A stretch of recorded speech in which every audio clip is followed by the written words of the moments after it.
ఈ విషయంలో అరెస్టు చేస్తారని వస్తున్న ఏదైతే ప్రోపగండ ఉందో దీనిలో వాస్తవం ఉందంటారా? దీనిలో జగన్మోహన్ రెడ్డి గారి పాత్ర ఏ మేరకు ఉంది? ఎందుకు ఆ 49 మందిలో ఆ పేరు చెప్పలేదు? ఇప్పుడు లక్ష్మీకాంత్ గారు అంటే ఆ 3వ ప్లేస్ ఖాళీగా ఉంది, అదే జగన్మోహన్ రెడ్డి గారిదని ఆయన చెప్తున్నారు. ఏమంటారు మీరు? సరే, అంటే ఎవరి ప్లేస్ ఉంది అనేది మనం అయితే చెప్పలేమండి, అది ఈడీ సంస్థ చెప్పాలి. అయితే జగన్మోహన్ రెడ్డి గారు కొంత ఇరకాటంలో పడిన మాట వాస్తవానికి బీజేపీ రక్షిస్తుందని ఒక పాయింట్ అన్నారు. నేనైతే దాంతో ఏకీభవించను. ఎందుకంటే జగన్మోహన్ రెడ్డి గారిని ఇప్పుడు అరెస్టు చేయాలంటే రాష్ట్ర ప్రభుత్వం దర్యాప్తు చేస్తున్నటువంటి ఈ కేసులో అరెస్టు చేయొచ్చు. ఈడీతో సంబంధం లేకుండా, గత పాత కేసులతో సంబంధం లేకుండా రాష్ట్ర ప్రభుత్వం ఓన్లీ లిక్కర్ స్కామ్ లో జగన్మోహన్ రెడ్డి గారిని అరెస్టు చేయాలి అంటే 100కు 100% చెయ్యొచ్చు. జగన్మోహన్ రెడ్డి గారి వైపే ఇప్పుడు సిట్ విచారణ సాగుతుంది, అందులో డౌటే లేదు. ఎందుకంటే మిథున్ రెడ్డి గారి దగ్గర మొదలుపెట్టి చెవిరెడ్డి భాస్కర్ రెడ్డి గారి దగ్గర మొదలుపెట్టి జగన్మోహన్ రెడ్డి గారు సలహాదారులుగా పెట్టుకున్నటువంటి ఇప్పుడు రాజకేశ్ రెడ్డి కావచ్చు, జగన్మోహన్ రెడ్డి గారు రైల్వే ట్రాఫిక్ లో ఉన్నటువంటి వాసుదేవరెడ్డి గారిని తీసుకొచ్చి పెట్టుకున్నటువంటి మాజీ ఎండి వాసుదేవరెడ్డి గారు కావచ్చు, ఇలాగా 1 by 1 మొత్తం వేళ్లన్నీ కూడా జగన్మోహన్ రెడ్డి గారు చుట్టూ ఉన్న వారి చుట్టే తిరుగుతున్నాయి. అంతిమంగా అది జగన్మోహన్ రెడ్డి గారి దగ్గరికి వెళ్తుందా లేదా అనేది మనం కాదు, దర్యాప్తు సంస్థలు చెప్పాలి. బట్ జగన్మోహన్ రెడ్డి గారు కొంత ఇబ్బందుల్లో ఉన్నారు, ఇరకాటంలో ఉన్నారు అనేది వాస్తవం. ఈ రోజు మీరు ఇక్కడ ఇంకొకటి, మీరు జగన్మోహన్ రెడ్డి గారి హయాంలో వచ్చినటువంటి ఈ వాసుదేవరెడ్డి అనే వ్యక్తిని అప్పట్లో చీఫ్ సెక్రటరీగా ఉన్నటువంటి ఎల్వి సుబ్రహ్మణ్యం గారు వేరొక శాఖకి మార్చారు. వాస్తవానికి అప్పటికి ఎల్వి సుబ్రహ్మణ్యం గారికి తెలియదు వాసుదేవరెడ్డిని తీసుకొచ్చింది జగన్మోహన్ రెడ్డి గారు అని ఎల్వి సుబ్రహ్మణ్యం గారికి తెలియదు. వేరే నాకు తెలిసి పంచాయతీరాజ్ కానీ నీటిపారుదల కానీ ఆ రెండిట్లో ఒక శాఖకు మారిస్తే 24 గంటలు గడవక ముందే రిటర్న్ తీసుకుని ఆయన్ని దీని బేవరేజెస్ కార్పొరేషన్ ఎండీగా చేశారు. మీరు చూడండి, మొత్తం జగన్మోహన్ రెడ్డి గారి 5 ఏళ్లలో అందరి అధికారులు బదిలీ అయ్యారు. ఆఖరికి ఎలక్షన్ టైంలోనైనా సరే బదిలీ అయ్యారు తప్ప ఒక వాసుదేవరెడ్డి గారు మాత్రం బదిలీ కాల. 5 సంవత్సరాల పాటు జగన్మోహన్ రెడ్డి గారు ఓడిపోయే వరకు కూడా ఆయనే బేవరేజెస్ కార్పొరేషన్ కి ఎండీగా వ్యవహరించారు. అప్పటి వరకు ఆయన్ని మార్చల. ఇప్పుడు ప్రధానంగా అడుగుతున్న ప్రశ్న అదే. రెండోది డిజిటల్ చెల్లింపులు. మీకు గతంలో పురంధేశ్వరి గారు, అప్పుడు బీజేపీ అధ్యక్షులుగా ఉన్నటువంటి పురంధేశ్వరి గారు ఒక షాప్కి వెళ్ళి రెడ్ హ్యాండెడ్ గా పట్టుకున్నారు. ఆ రోజు ₹1,00,000 సుమారు అమ్మకం జరిగింది అనుకుంటే 10,000 మాత్రమే అక్కడ రాసి ఉంది, మిగతా 90,000 రాయలా. అంటే అసలు డిజిటల్ చెల్లింపుల సంగతి పక్కన పెట్టి అమ్మకాల విషయంలో కూడా 90,000 రాయలేదనేది అప్పుడు బీజేపీ దీన్ని పెద్ద ఎత్తున ప్రచారంలో తీసుకొచ్చింది. ఆ తర్వాత సరే వైసీపీ చెప్పే కారణాలు వైసీపీ చెప్పింది అనుకోండి. అసలు జగన్మోహన్ రెడ్డి గారు ఇరకాటంలో పడింది కేసు కంటే ముందు ఎక్కడ ఇరకాటంలో పడ్డారంటే పూర్తిగా మద్యపాన నిషేధం చేసిన తర్వాత మాత్రమే నేను ఓట్లు అడుగుతాను అని చాలా స్పష్టంగా ఘంటాపదంగా ఆయన చెప్పారు. 5 దశల్లో మద్యపాన నిషేధం చేస్తామని ఆయన చెప్పారు. బహుశా మద్యపాన నిషేధాన్ని ప్రారంభించి చివరిలో ఏదైనా కొద్ది గొప్ప చేయలేక వదిలేసి ఉంటే సరే యాక్సెప్ట్ చేయొచ్చు, రాజకీయాల్లో మొత్తం సాధ్యం కాకపోవచ్చని. బట్ జగన్మోహన్ రెడ్డి గారు మద్యపాన నిషేధం దశగా అడుగులు వేయకపోగా అప్పటి వరకు బయట వాళ్ళ చేతిలో ఉన్నటువంటి లిక్కర్ మొత్తాన్ని కూడా ప్రభుత్వం చేతిలోకి తీసుకురావటం అనేది ప్రధానమైనటువంటి ఆరోపణ. ఈ రోజు గతంలో 2014 నుంచి 19 వరకు కూడా టీడీపీ హయాంలో మద్యం అమ్మారు.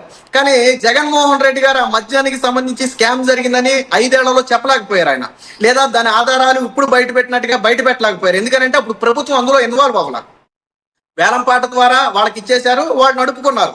ఇప్పుడు కూడా అదే పద్ధతి నడుస్తుంది. బట్ మధ్యలో ఈ పద్ధతులు మొత్తం కూడా మార్చేశారు. ఈడీ అనేది ఒకటి విషయం స్పష్టమండి, ఈడీ ఎంటర్ అయిన తర్వాత కేసు అంత ఆషామాషిగా ఉండదు. ఇందాక వంశీ గారు చెప్పారు, అది అగ్రి. ఎందుకంటే జగన్మోహన్ రెడ్డి గారి విషయంలో సిబిఐ కేసుల్లోనైనా కొంత తప్పించుకోగలిగారు, కానీ గతంలో జగన్మోహన్ రెడ్డి గారు ఈడీ కేసుల్లో తప్పించుకోలేకపోయారు. ఈడీ కేసుల్లోనే జగన్మోహన్ రెడ్డి గారి ఆస్తులు జప్తు చేయడం కావచ్చు, ఆయన ఆ 16 నెలలు జైల్లో ఉండటం కావచ్చు, ప్రధానంగా ఈడీ కేసుల్లోనే జరిగింది. మనీ ట్రయల్ అనేది జరిగింది. సాధారణంగా ఈ కేసుల మీద అవగాహన ఉన్న వాళ్ళకి అర్థమవుద్ది.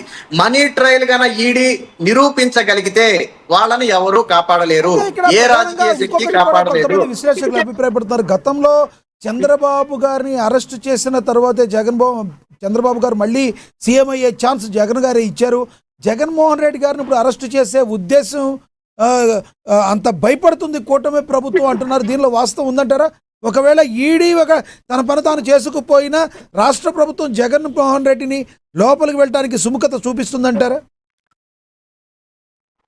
ఒకటండి, అంటే ఎవరి ఆలోచనలు వాళ్ళకు ఉంటాయండి. సాధారణంగా ఇప్పుడు జగన్మోహన్ రెడ్డి గారు పాదయాత్ర చేస్తే కొంత సానుభూతి రావచ్చు, ఒకవేళ జగన్మోహన్ రెడ్డి గారు అరెస్ట్ అయితే మరి కొంత సానుభూతి రావచ్చు. అవి ఆయా టైం ఫ్యాక్టర్స్ మీద ఆధారపడి ఉంటది. సో జగన్మోహన్ రెడ్డి గారు అరెస్ట్ అయినంత మాత్రాన ఆయన గెలుస్తారు అని చెప్పలేము, అలాగని చెప్పి ఆయన ఓడిపోతారు అని చెప్పలేము. ఇప్పుడు జగన్మోహన్ రెడ్డి గారు ప్రధానంగా చెప్పాల్సింది ఏంటంటే ఆయన పాత్ర లేదు అనేది జగన్మోహన్ రెడ్డి గారు ఎలా నిరూపించుకోవాలనేది చూడాలి. మాజీ మంత్రి కానుమూరు నాగేశ్వరరావు గారు జగన్మోహన్ రెడ్డి గారికి అత్యంత సన్నిహితులు, అది బహిరంగ సత్యమే. ఆయన పాత్ర మీద ఈ రోజు రేపు ఆయన అరెస్టు కూడా జరుగుద్ది అనేది ఒక ప్రచారం. ఆయనే స్వయంగా ఒప్పుకున్నారు, ఎస్ మేము లిక్కర్ కి సంబంధించి ఈ రవాణాను ఒక ఏరియాకు మేము తీసుకున్న మాట వాస్తవమే. ఎందుకు తీసుకున్నాము అంటే మేము ఆర్థికంగా కొంత ఒకరికి పెట్టుబడి పెట్టాము, ఆ పెట్టుబడికి సంబంధించి మేము లాభం పొందడానికి తీసుకున్నామని కారుమూరి నాగేశ్వరరావు గారు ఓపెన్ గా చెప్పారు, అందులో డౌట్ లేదు.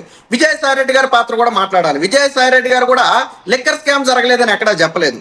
లిక్కర్ స్కామ్ జరిగిందా లేదా అనే దానికంటే కూడా మొత్తం రాజు కసిరెడ్డికి తెలుసు, రాజు కసిరెడ్డి సూత్రధారి పాత్రధారి, మీరు రాజు కసిరెడ్డిని విచారించండి మొత్తం బయట పెడతారని విజయసాయి రెడ్డి చెప్పారు తప్ప ఈ లిక్కర్ స్కామ్ అనేది లేదు, ఇది కూటమి ఆడుతున్నటువంటి బోటక నాటకం అని చెప్పి విజయసాయి రెడ్డి గారు కూడా చెప్పాల.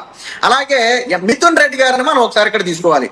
మిథున్ రెడ్డి గారు హైకోర్టు నుంచి సుప్రీం కోర్టు వరకు ఆయన బెయిల్ పొందడానికి విశ్వ ప్రయత్నం చేశారు, అంటే ముందస్తు బెయిల్ తీసుకోవడానికి.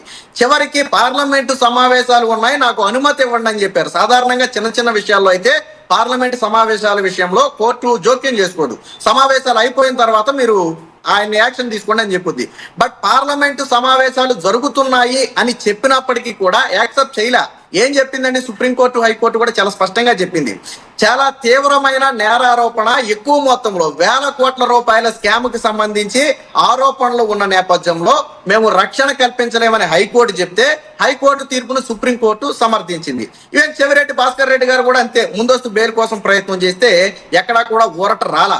అలాగే రాజకసిరెడ్డి విషయంలో వాళ్ళ తాలూకా ఒక వ్యక్తి అరెస్ట్ అయితే రాజకసిరెడ్డి బెయిల్ తిరస్కరించింది. ఎందుకు తిరస్కరించిందంటే ఆ వ్యక్తిని విదేశాలకు పంపింది నువ్వే కాబట్టి ఆ వ్యక్తిని ముందు తీసుకుని రాష్ట్రానికి తీసుకురా, ఆ తర్వాత నీ బెయిల్ సంగతి చూద్దామని చెప్పి సుప్రీంకోర్టు వ్యాఖ్యానించింది. అంటే పొలిటికల్ విమర్శలు నేను పక్కన పెట్టి కేవలం న్యాయస్థానాల వ్యాఖ్యల గురించి నేను ప్రధానంగా మాట్లాడుతున్నా. అంటే ఇందులో ఎంత డెప్త్ ఉందని న్యాయస్థానాలు భావిస్తే ఇలాంటి వ్యాఖ్యలు చేయాలి. జగన్మోహన్ రెడ్డి గారి తాడేపల్లి ప్యాలెస్ పక్కనే ఒక డెన్ ఉంది, ఆ డెన్ లో కొన్ని నోట్ల గట్టలు బయటపడ్డాయి, దానికి సంబంధించి వాట్సాప్ చాట్ రికవరీ చేస్తే బయటకు వచ్చిందని చెప్పి సిట్ అధికారులు చెప్పారు. దాని ఫోటోలు వీడియోలు కూడా బయటకు విడుదల చేశారు, మనందరం చూసాం. మరి జగన్మోహన్ రెడ్డి గారి ఇంటి పక్కనే డెన్ అనేది ఇప్పుడు ఇంకా అనుమానాలను పెంచుతుంది. సరే ఆయనకి సంబంధం లేకుండా ఎక్కడో ఇతర దేశాల్లోనూ ఇతర రాష్ట్రాల్లో డెన్లు ఉంటే ఈయనకి సంబంధం ఏందని మనం కొట్టిపాడేయచ్చు. బట్ జగన్మోహన్ రెడ్డి గారి ఇంటి పక్కనే డెన్ ఉండటం, అలాగే చెవిరెడ్డి భాస్కర్ రెడ్డి గారి సన్నిహితుడు గతంలో దొరికినటువంటి ఎలక్షన్ టైంలో దొరికినటువంటి 10 కోట్లు అనుకుంటా సుమారు నాదేనని తర్వాత క్లెయిమ్ చేసుకోవటానికి రావటం, ఇలా ప్రతిదీ కూడా ఈ లిక్కర్ స్కామ్ తో ముడిపడి ఉంది. సిట్ అంటే రాష్ట్ర ప్రభుత్వం ఆధ్వర్యం ఉంది, సరే చంద్రబాబు గారు లేకపోతే లోకేష్ పవన్ కళ్యాణ్ ప్రభావితం చేస్తున్నారని ఎవరైనా భావిస్తే భావించవచ్చు. బట్ ఇక్కడ ఈడీ అనేది స్వతంత్రంగా ఎంటర్ అయింది. అంటే సిట్టు చేసినటువంటి ఆరోపణలో పెద్ద ఎత్తున అవకతవకలు జరిగాయని భావించిన సిట్టు ఎంటర్ అయింది. ఈ రోజు అరెస్ట్ చేసింది కూడా సిట్టే, ఈ రోజు అరెస్ట్ చేసింది కూడా ఈడీనే. ఈడీ ఎంటర్ అయిందంటేనే మనీ లాండరింగ్ జరిగితే ఈడీ ఎంటర్ అవుతుంది. రైట్.